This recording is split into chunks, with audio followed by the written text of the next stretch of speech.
जय माँ इंद्राक्षी, जय अम्बे। इंद्राक्षी धाम में दर्शकों, आप सभी का हम हार्दिक स्वागत करते हैं। आज के दिन जिन जातकों का जन्मदिवस है, मैरिज एनिवर्सरी है, उन सभी को हमारी तरफ से बहुत बहुत शुभकामनाएं। तिलक लगाने से क्या वास्तव में भाग्य में कोई परिवर्तन हो सकता है? तिलक लगाने से क्या हमारी कामनाएं पूर्ण हो सकती हैं? तिलक लगाने से क्या हमारे ग्रहों में परिवर्तन आ सकता है? आज एक बहुत छोटा सा सब्जेक्ट है, लेकिन बहुत काम का सब्जेक्ट है। तिलक लगाने से भी हमें लाभ होता है। रंगों का हमारे जीवन पर, हमारे ग्रहों पर विशेष प्रभाव होता है। इसीलिए हमारे ग्रहों के भी रंग अलग अलग होते हैं। बृहस्पति का रंग पीला है, सूर्य का रंग ताम्रवर्णी या लाल मान लें, मंगल का रंग लाल है, बुध का रंग हरा है। तो खास तौर से 3 ग्रहों का तिलक आप एक विशेष विधि से लगाते हैं तो आपको विशेष लाभ मिलेगा।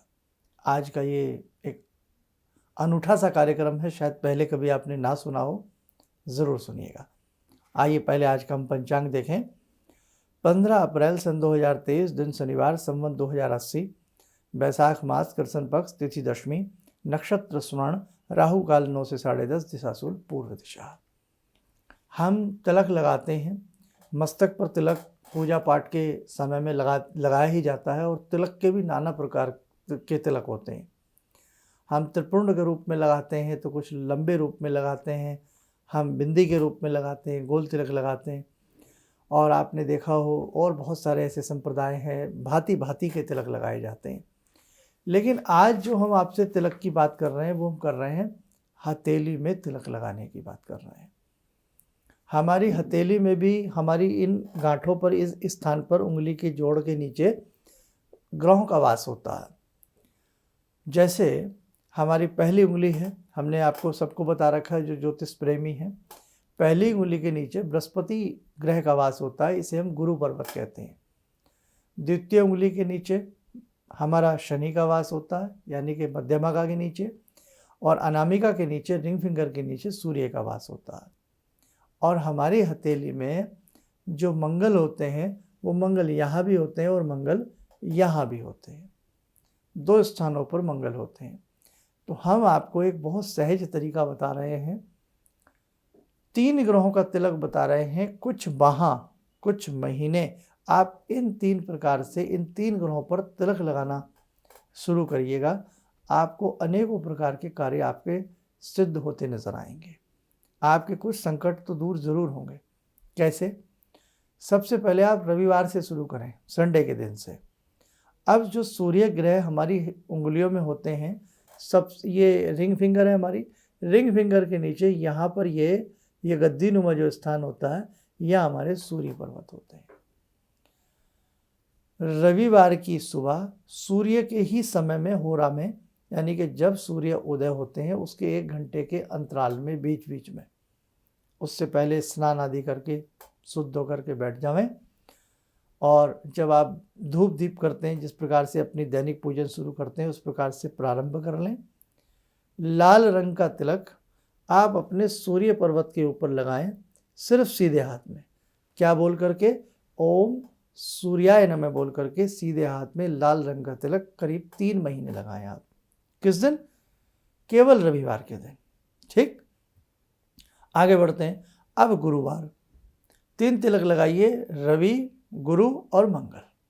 गुरु का रंग, बृहस्पति का रंग होता है पीले रंग का, तो हल्दी हो या केसर हो, बृहस्पतिवार की सुबह, बृहस्पतिवार की ही होरा में, सुबह के समय में, उस 1 घंटे में, जब सूर्य उदय होते हैं, उस 1 घंटे के अंदर आपको तिलक लगाना। कैसे?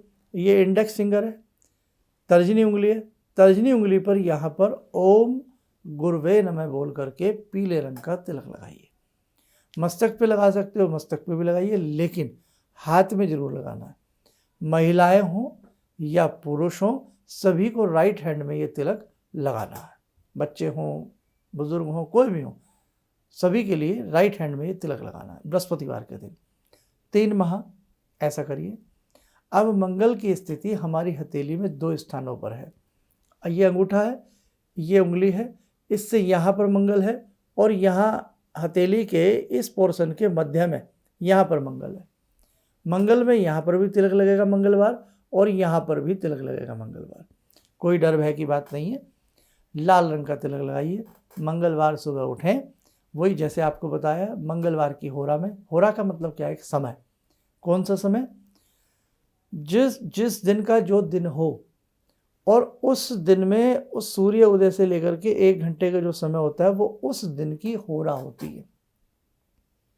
जैसे सोमवार है, सूर्य उदय सोमवार को 1 घंटे का अंतराल का जो समय है सूर्य उदय का, वो सोमवार की होरा है। वो सोमवार का एक विशेष समय है, उसमें यदि सोम से संबंधित कोई विशेष उपाय करोगे अलग लाभ मिलेगा। ठीक है, तो मंगलवार के दिन मंगल की होरा में 2 स्थानों पर लाल रंग का तिलक हल्का हल्का सा लगाइए। अब आप कहेंगे साहब हम तो हाथ धोएंगे या वॉशरूम जाएंगे या कुछ करेंगे, वो धुल जाएगा, वॉश हो जाएगा, कोई बात हो जाने दीजिए। आपको एक बार लगाना है, और जैसे पहले यहाँ लगा लिया मस्तक पे भी लगा सकते हो। बृहस्पतिवार के दिन पहले यहाँ लगा लिया, फिर मस्तक पे भी लगा सकते हो, ये छूट जाएगा, मस्तक पे लगा रहेगा। रविवार के दिन पहले रवि की उंगली के नीचे लगा लिया, फिर मस्तक पे लगा दिया। मंगलवार में ओम मंगलाय नमः बोलकर, बृहस्पतिवार में ओम गुरुवे नमः बोलकर, रविवार में ओम सूर्याय नमः बोलकर आप ये 3 तिलक हमने बताए हैं 3 माह तक लगाइए। आपको निश्चित अद्भुत चमत्कार दिखेगा और अद्भुत लाभ दिखेगा। आपके ग्रह आपको अपनी तरफ से आकर्षित भी करेंगे, और जब आपकी तरफ ये ग्रह आकर्षित होंगे तो आपका आकर्षण दूसरे लोगों में बढ़ेगा। करिए, बहुत अच्छा लाभ मिलेगा। आइए, समय हो चला आज की ध्यानमाला का। जुड़ते हैं आज की ध्यानमाला में भगवान श्री हनुमान जी से। ॐ अतुलितबलधामं हेमशैलावदेयं धनुजवनकृशानु ज्ञानिनामग्रगण्यं सकलगुणनिधानं वानराणामधीशं रघुपतिप्रियभक्तं वातजातं नमामि। मनोजवं मारुततुल्यवेगं जितेन्द्रियं बुद्धिमतां वरिष्ठं वातात्मजं वानरयूथमुख्यं श्रीरामदूतं शरणं प्रपद्ये। श्रीरामदूतं शरणं प्रपद्ये। रामाय रामभद्राय रामचन्द्राय वेदसे श्रीरघुनाथनाथाय सीताया पतये नमः। श्री हनुमंताय नमः। कवच बना लें, ध्यान करें, बाबा का शुभ आशीष हम सबके ऊपर बरस रहा है।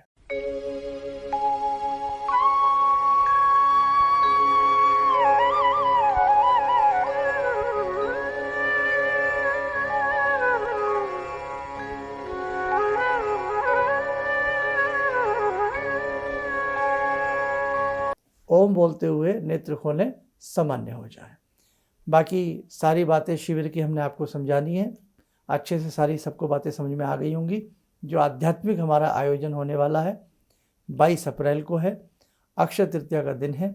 बहुत अच्छे से हंसी खुशी के साथ आप सब लोग आइएगा, और जो हमने 5-6 बर्तन आपको बताए हैं वो लेके आइए। उसमें एक गिलास बढ़ा सकते हैं, गिलास और बढ़ा लेना, क्योंकि जो पात्र अपने पास 1-2 एक्स्ट्रा होता है अपने काम आता है। साथ में हमने बताया था एक लाल चुन्नी दुपट्टा अपने साथ जरूर कुछ ना कुछ ऐसी व्यवस्था कर लें तो बहुत अच्छा रहे। एक अपने साथ मास्क लेकर के आप लोग जरूर आइएगा। दुर्गा सप्तशती की यदि आपके पास पुस्तक है, हमने बताया था, तो कपड़े में लपेट कर ही अच्छे तरीके से दुर्गा सप्तशती की पुस्तक भी लाइए। और यदि आपके पास रखने के लिए वो बॉक्स होता है ना, बुक स्टैंड जिसको हम रहल कहते हैं, वो भी है, तो छोटी सी रहल ले आइए ताकि पुस्तक आपकी उसमें रखी जा सके। और बाकी सारी जानकारियाँ तो हमने आपको दे ही दी हैं। प्रयास करें सुबह 10 बजे तक वहाँ पहुँचने का प्रयास करें, उससे पहले प्रयास करें, क्योंकि 10 बजे से कार्यक्रम प्रारंभ हो जाएगा। और फिर आपको हमने बताया था 2-2:30 बजे तक ये कार्यक्रम चलेगा, आरती होगी, दीक्षा का कार्यक्रम भी रहेगा, और इसमें हम पुस्तक वितरण का कार्यक्रम भी करेंगे, पुस्तक प्रसाद का। और बाकी जब आप वहाँ आओगे बाकी की सारी जानकारी आपको वहाँ मिल जाएंगी।